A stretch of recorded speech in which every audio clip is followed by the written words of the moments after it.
Alright, hello everyone, my name is Zach. In today's video I'm going to be showing you how to reach the triple point of water in a simple and easy method. So simple and easy you could do it yourself at home after watching this video if you really wanted to. Alright, I'm going to show you how to do this using this phase diagram right here and a bottle of water.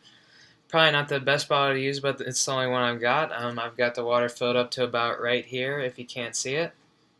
Alright, so there are two main things that determine what phase the water is going to be in, and those two factors are pressure and temperature. So if you have a high temperature and a low pressure, then the water is probably going to be in the gas phase, and if you have a high pressure and a low temperature, the water is probably going to be in the solid phase, and if both of these factors are high, the water is probably going to be in the liquid phase. Alright, so when you normally just, turn the tap on and fill the cup up with water, the water is probably going to be somewhere along right here.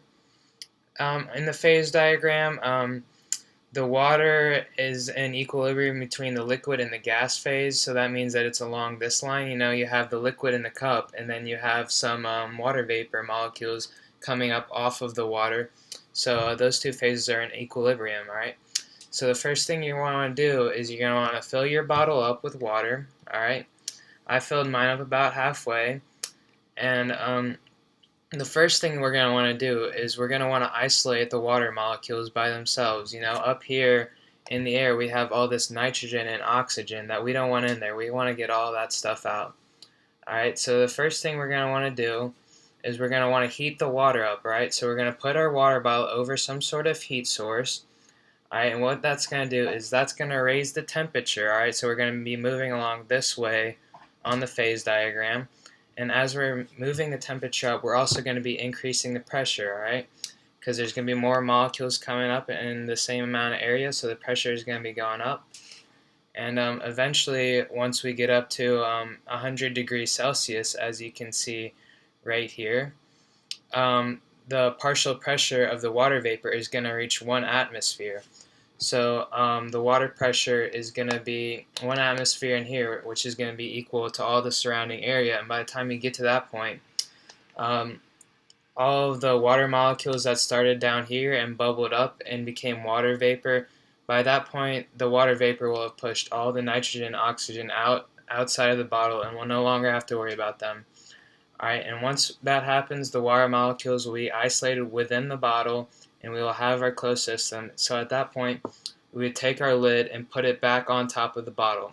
Alright, so at this point, we are right here at the boiling point of water on the phase diagram, and from there, we are going to want to stick this bottle in the freezer. Alright, and what that's going to do is that's going to lower the temperature of the bottle, so we'd be moving back this way on the phase diagram.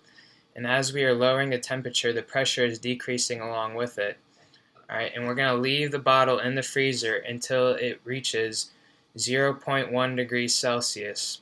And at that point, you would have ice in the solid phase down here as well as the liquid water. And then you would still have the water molecules up here in the gas phase up at that point. So you would have molecules in the gas, liquid, and solid phase, meaning you've reached the triple point of water. And it's really that simple. That's all you really have to do to reach the triple point of water. And yeah, that's how you do it. You can give it a try at home if you want to. And yeah, have a good one.